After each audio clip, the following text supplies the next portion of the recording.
안녕하세요. 스웨토세입니다. 오늘은 1월 7일 NBA 경기 분석해보도록 하겠습니다. 일단 조금이라도 일찍 올리는 게 나을 것 같아서 정말 간단하게만 분석해보도록 하겠습니다. 일단 첫 번째 경기는 인디애나 대 휴스턴이죠. 사실 전력만 놓고 보면 누가 이겨도 이상하지 않은 경기죠. 그리고 최근 경기력에서도 두 팀 모두 2승 2패를 기록 중으로 확실히 어느 팀의 상황이 좋다고 말할 수는 없는 상황이죠. 일단 상대 전적에서는 3승 2패로 휴스턴이 조금 우세하긴 하지만 확실히 사보니스와 터너가 지키고 있는 인디애나의 골밑이 조금 든든하긴 합니다. 하지만 존 월 그리고 제임스 하든 이 두 명의 가드가 확실히 브로거던 올라디포에 비해서 폭발력이 있는 선수들이기 때문에 충분히 업셋을 만들 수 있는 팀이라고 봅니다. 일단 인디애나는 1.54로 정배를 받았고 휴스턴이 2.00을 받았죠. 이 경기는 조금 위험한데 그래도 모험을 건다면 휴스턴 핸디 승으로 가보는 게 낫지 않을까 싶네요. 그래서 저라면 휴스턴 핸디 승, 휴스턴 역대 승이 낫지 않을까 싶은데 일단 지난 경기에서 휴스턴의 야투 성공률이 많이 좋진 않았었죠. 하지만 다행인 점은 최근 휴스턴은 크리스찬 우드 이 빅맨이 생각보다 페인트 존에서 잘 버텨주고 잘해주고 있기 때문에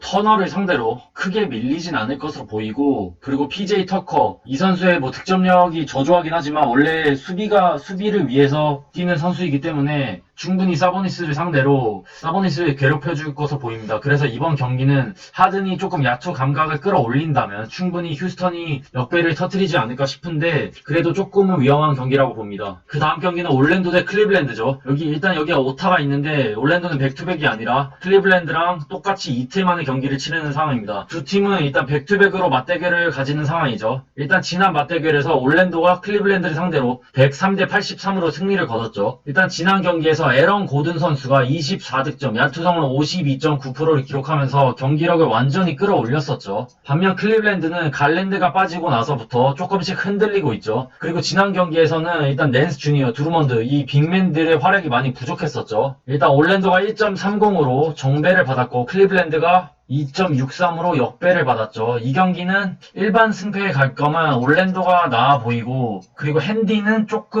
올랜도 핸디 승이 조금은 위험할 수도 있다고 봅니다. 그래서 핸디는 패스하거나 아니면 클리블랜드 쪽으로 가는 게 낫지 않을까 싶네요. 왜냐면 두 팀은 연달아 맞붙기 때문에 클리블랜드가 조금은 다른 변수책을 갖고 올랜도를 상대할 수도 있는 상황이고, 그리고 올랜도도 사실 부세비치 이 한 명만 부진한다면 최근 펄치도 좋지 않고 베이컨도 좋지 않기 때문에 충분히 흔들릴 수 있는 상황이라고 봅니다. 그래서 올랜도 1반승, 클리블랜드 핸디승 쪽으로 가는 게 낫지 않을까 싶네요. 그 다음 경기는 필라델피아 대 워싱턴입니다. 일단 필라델피아는 6승 1패죠. 일단 최근 4경기에서 모두 승리하면서 경기력이 많이 올라온 필라델피아입니다. 일단 지난 경기에서도 샬럿을 상대로 118대 101로 대승을 거뒀죠. 일단 최근 필라델피아가 잘하고 있는 이유는 일단 데니 그린 그리고 세스 커리 이 두 명의 슈터들이 슛감이 좋기 때문이죠. 두 선수가 슛감이 좋아서 득점력에서도 많이 올라온 상황입니다. 일단 그린 선수가 최근 두 자릿수 득점을 올려줬죠. 그리고 해리스, 그리고 엠비드, 벤 시몬스까지 경기력이 나쁘지 않기 때문에 승승장구하고 컨디션이 좋은 필라델피아입니다. 반면 워싱턴은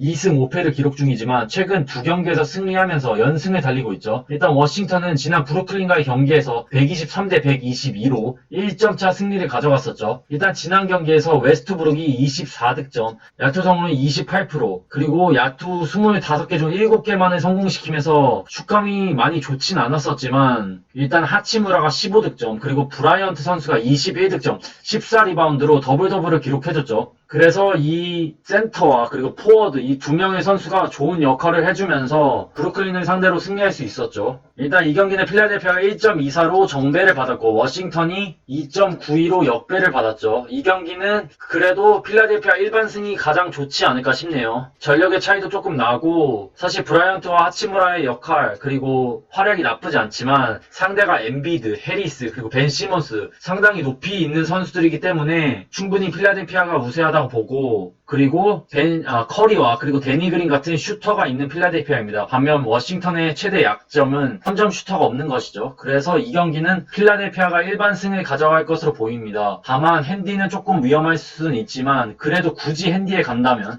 필라델피아 핸디 승이 낫지 않을까 싶네요. 그 다음 경기는 애틀란타 대 샬럿의 경기입니다. 일단 애틀란타는 패승 패패로 2연패에 빠졌죠. 시즌 출발이 좋았지만 최근 4경기에서 조금씩 흔들리고 있죠. 일단 지난 뉴욕 닉스와의 경기에서 113대 108로 패배를 당했죠. 일단 헌터, 콜린스 그리고 카펠라 센터와 포워드진들의 활약이 괜찮았지만 일단 트레이 영 선수가 31득점을 올려줬지만 확실히 최근 뉴욕 닉스의 경기력이 많이 좋았었죠. 랜들의 수비도 괜찮았고 랜들의 공격력이 괜찮았기 때문에 애틀랜타가 충분히 패배할 수 있었죠. 반면 샬럿은 최근 3연패에 빠졌습니다. 일단 지난 필라와의 경기에서 대패를 당했고 일단 헤이워드와 워싱턴이 두 자릿수 득점을 올려주면서 괜찮은 활약을 해줬지만 일단 가드진들의 활약이 그렇게 좋진 않았었죠. 로지어와 그라함이 슛감이 그렇게 좋지 않았었죠. 일단 애틀랜타가 1.30으로 정배를 받았고 샬럿이 2.63으로 역배를 받았죠. 사실 전력만 놓고 보면 애틀랜타가 조금 우세한 것은 사실입니다. 왜냐면 일단 헌터, 콜린스, 카펠라 생각보다 높이 있는 선수들도 있고 반면 샬럿은 높이가 없죠. 높이가 없기 때문에 조금은 어렵지만 벤치에서 라멜로, 브리지스 그리고 가드진들이 충분히 터져준다면 생각보다 위력적인 샬럿입니다. 하지만 그래도 애틀랜타가 일반 승을 가져가지 않을까 싶네요. 그래서 이번 경기는 애틀랜타 승이 좋아 보이고 다만 애틀랜타 핸디 승은 위험할 수도 있다고 봅니다. 왜냐면 최근 4경기에서 3패를 당하며 조금 수비에서 많이 불안한 모습도 보여주고 있는 애틀랜타이기 때문에 핸디는 패스하는 게 낫지 않을까 싶네요. 그 다음 경기는 마이애미 대 보스턴입니다. 빅매치죠. 일단 마이애미는 3승 3패, 보스턴은 5승 3패죠. 시즌 개막 후 더 좋은 경기력을 보여준 팀은 보스턴이었죠. 일단 마이애미는 지난 경기들을 보면 버틀러의 결장도 있었고 그리고 지난 시즌과 다르게 조금 공격도 공격이지만 수비에서 좋지 않은 모습을 많이 보여줬었죠. 반면 보스턴은 일단 캔마 워커가 없긴 하지만 최근 테이텀 그리고 브라운 이 영건들 이 두 명의 어린 선수들이 맹활약을 해주고 있죠. 일단 지난 경기에서도 테이텀이 40득점 브라운이 19득점을 올려줬죠. 일단 마이애미가 1.58로 정배를 받았고 보스턴이 1.94로 역배를 받았죠. 이 경기는 어렵지만 마이애미가 일반승을 가져가지 않을까 싶네요. 그래서 저라면 마이애미 승, 마엔 승이 낫지 않을까 싶네요. 왜냐면 사실 최근 불안했던 마이애미의 공격력이 지난 경기에서 많이 살아났었죠. 일단 오클랜드를 상대로 118득점을 올려줬고 일단 야투 성공률도 56.8%로 선수들의 슛감이 많이 올라온 상황입니다. 특히 버틀러가 18득점, 야투 성공률 50%를 기록하면서 버틀러의 컨디션이 많이 올라왔죠. 그리고 무엇보다 아데바요 선수가 20득점, 야투 성공률 90%를 기록할 정도로 맹활약을 해줬었죠. 물론 보스턴은 이 두 명의 에이스들이 활약을 해주고 있지만 이 두 명 중 한 명이라도 부진하면은 사실 공격을 해줄 수 있는 선수가 없기 때문에 스쿼드가 조금 탄탄한 마이애미를 믿는 게 낫지 않을까 싶네요. 그래서 저라면 마이애미 핸디 승으로 갈 것으로 보이네요. 그 다음 경기는 뉴욕 닉스 대 유타입니다. 일단 뉴욕 닉스는 일단 최근 4경기에서 3승을 기록 중이죠. 그리고 2연승을 달리고 있죠. 일단 지난 애틀랜타와의 경기에서 113 대 108로 승리를 했죠. 팀 야투 성공률이 50.6%였고 외곽도 나쁘지 않았었죠. 일단 최근 랜들의 활약이 좋은 뉴욕 닉스입니다. 지난 경기에서도 28득점 57.9%를 기록해줬죠. 그리고 RJ 바렛 선수가 더블을 기록해줬네요. 반면 유타는 패승승패로 조금 경기력에 기복이 많은 유타입니다. 그리고 여기 조금 오타가 있는데 일단 유타가 토론토를 상대로 승리한 게 아니라 오늘 아침에 브루클린을 상대로 패배를 했죠. 패배를 했죠. 여기 죄송합니다. 오타가 있네요. 일단 지난 경기에서 고베어가 10득점에 그쳤었고 야투 성공률도 30%대였죠. 그리고 보그다노비치도 4득점, 콜리도 8득점을 올려줬었죠. 그래서 지난 경기를 보면 일단 유타는 도너반 미첼밖에 없었죠. 공격을 해줄 수 있는 선수가. 일단 유타가 1.28로 정배를 받았고 뉴욕 닉스가 2.72로 역배를 받았죠. 이 경기는 생각보다 위험한 경기라고 생각합니다. 왜냐면 최근 유타를 보면 공격도 공격이지만 지난 시즌만큼의 수비력을 보여주지 못하고 있습니다. 일단 지난 경기에서도 130실점을 했죠. 130실점을 했고 고베어의 경기력도 지난 시즌만큼 나오지 않고 있는 상황입니다. 거기다가 백투백 체력적으로 많이 불리한 상황이기 때문에 유타가 조금은 힘들어하지 않을까 싶네요. 그치만 그래도 전력의 차이가 있고 상대 전적에서도 유타가 압도하기 때문에 그래도 유타 승으로 가는 게 낫지 않을까 싶네요. 다만 최근 유타의 경기력을 고려한다면 핸디는 생각보다 위험할 수도 있다고 봅니다. 그래도 굳이 간다면 유타 핸디 승이 낫지 않을까 싶네요. 그 다음 경기는 뉴올리언스 대 오클라호마입니다. 일단 뉴올리언스는 일단 4승 3패를 기록 중이죠. 뉴올리언스의 경기를 보면 항상 다 잡은 경기를 놓치는 경우가 많죠. 일단 지난 경기에서도 인디애나를 상대로 충분히 이길 수 있었지만 막판 그러니까 클러치 타임 때 약한 모습을 보여주면서 역전패를 당했죠. 일단 지난 경기에서 문제점은 잉그랜 선수의 야투 감각이 그렇게 좋지 못했었죠. 3점 슛도 6개 중 1개만을 성공시켰고 그리고 일단 최근 JJ 레딕이 활약이 좋지 못하죠. 벤치에서 고작 3득점밖에 올리지 못했었고 11.1%의 야투 성공률을 기록했었죠. 반면 오클라호마는 2승 4패를 기록 중입니다. 지난 마이애미와의 경기에서 패배를 당했죠. 야투 성공률도 그렇게 좋지 않았고 외곽도 좋지 못했네요. 일단 뉴올리언스가 1.18로 정배를 받았고 오클라호마가 3.31로 역배를 받았죠. 이 경기는 조금은 어렵지만 그래도 뉴올리언스 승이 낫지 않을까 싶네요. 왜냐면 오클라호마는 일단 확실한 빅맨이 없죠. 호포드가 지켜주곤 있지만 사실 호포드의 수비력은 생각보다 높게 평가받지만 공격력이 그렇게 좋은 선수가 아니죠. 사실 오클라호마에게 지금 필요한 선수는 기저스 알렉산더를 제외한 나머지 선수들의 공격 전략들인데 공격 옵션들인데 그게 많이 부족하죠. 올 시즌 전략의 이탈이 많이 크기 때문에 조금 어려운데 사실 조질의 상태도 그렇게 좋은 것 같지는 않고 그래서 뭐 상대 전적에서 4승 1패로 오클라호마가 우세하긴 하지만 잉그램, 자이언 그리고 조금 기복이 있는 가드진들이 있긴 하지만 그래도 폭발력이 있는 선수들이기 때문에 뉴올리언스를 믿는 게 낫지 않을까 싶네요. 그래서 저라면 뉴올리언스 일반승, 뉴올리언스 8.5 핸디 승이 낫지 않을까 싶네요. 그 다음 경기는 미러키 대 디트로이트입니다. 일단 미러키는 4승 3패를 기록 중이고 2연승에 달리고 있죠. 일단 지난 경기에서 팀 야투 성공은 57.6%였죠. 미들턴이 19득점, 쿤보가 43득점을 올려줬고 이 두 명의 선수가 야투 성공률이 70% 이상이었죠. 반면 디트로이트는 1승 6패로 꼴찌입니다. 아마도. 일단 지난 경기에서 그랜트가 24득점, 40%를 기록해줬고 벤치에서는 데릭 로즈가 24득점, 50%를 기록하긴 했지만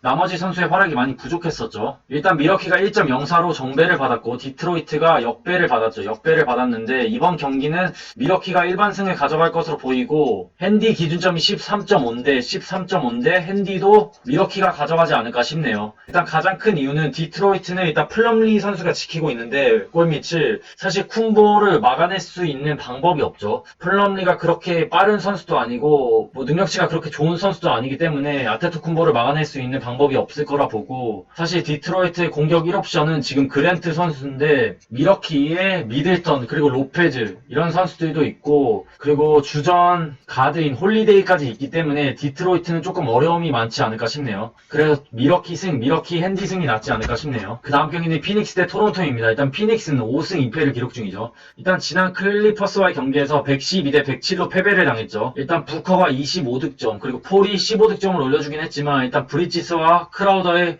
득점력이 조금 부족했었죠. 반면 토론토는 1승 5패를 기록 중입니다. 올 시즌 시작부터 경기력이 너무 좋지 않은 토론토죠. 일단 지난 경기에서 보스턴에게 126대 114로 패배를 당했죠. 초반만 해도 조금 분위기가 괜찮았지만 후반으로 갈수록 역전을 당했죠. 일단 지난 경기에서 베인스가 무득점에 그쳤고 벤블리트가 35득점을 올려줬지만 아누노비와 라우리의 활약이 그렇게 좋진 않았었죠. 일단 피닉스가 1.49로 정배를 받았고 토론토가 2.09로 역배를 받았는데 사실 오늘 경기 중에서 가장 어려운 경기가 이번 경기지 않을까 싶네요. 다만 토론토는 4승 1패로 피닉스를 상대로 조금은 강한 팀이었죠. 물론 로스터의 변화도 많긴 하지만 그래도 토론토가 이번 경기를 기점으로 조금은 반등하지 않을까 싶네요. 경기력을. 그래서 저랑은 조금은 모험을 걸어보고 토론토 역배승, 토론토 프랜승으로 가보는 게 낫지 않을까 싶네요. 사실 이 경기는 누가 이겨도 이상하지 않기 때문에 사실 전력에 비교는 큰 의미가 없는 것 같고 사실 베인스가 조금 더 살아난다면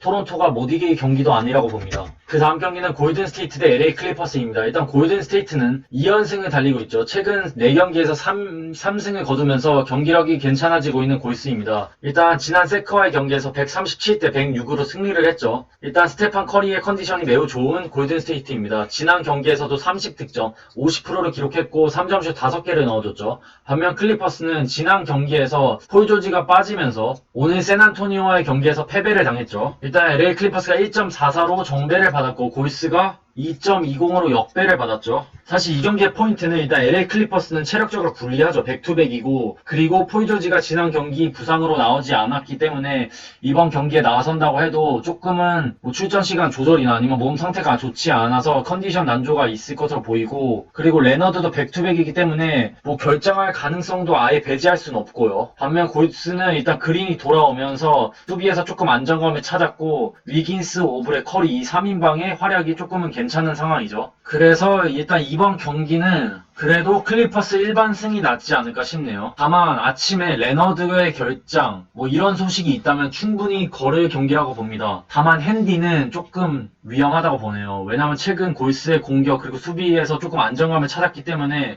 골스가 뭐 대패를 할 것 같진 않네요. 그래서 핸디는 골스 쪽으로 가는 게 나아 보이는데 사실 이 경기는 매우 위험하기 때문에 뭐 패스하는 것도 나쁘지 않다고 봅니다. 그 다음 경기는 세크라멘토 대 시카고입니다. 일단 세크라멘토는 3승 4패죠. 최근 3연패에 빠진 상황입니다. 일단 지난 경기에서 골스에게 대패를 당했죠. 일단 베이글리 3세가 지금 뭐 트레이드 요청 뭐 이런 이슈로 인해서 조금 좋지 않은 상황이죠. 경기력도 많이 하락했고 뭐 히드 그리고 홈스 그리고 팍스 뭐 선수들 모두의 컨디션이 좋지 않고 경기력이 많이 하락한 상황이죠. 반면 시카고는 최근 경기력이 좋죠. 최근 4경기에서 3승을 기록했고 2연승에 달리고 있습니다. 그리고 지난 포틀랜드와의 경기에서 승리를 했죠. 포터 주니어가 19득점, 윌리엄스가 14득점, 웬들이 13득점, 그리고 잭 라빈이 18득점을 올려줬죠. 그리고 코비 화이트도 21득점을 올려줬네요. 일단 이번 경기는 세크라멘토가 1.29로 정배를 받았고 시카고가 2.67로 역배를 받았죠. 이 경기는 그래도 세크라멘토가 승리를 가져가지 않을까 싶네요. 그래서 저라면 세크라멘토 승, 세크라멘토 핸디 승으로 갈 것으로 보이네요. 왜냐면 일단 최근 경기력에서 시카고가 유리하긴 하죠. 우세하긴 하지만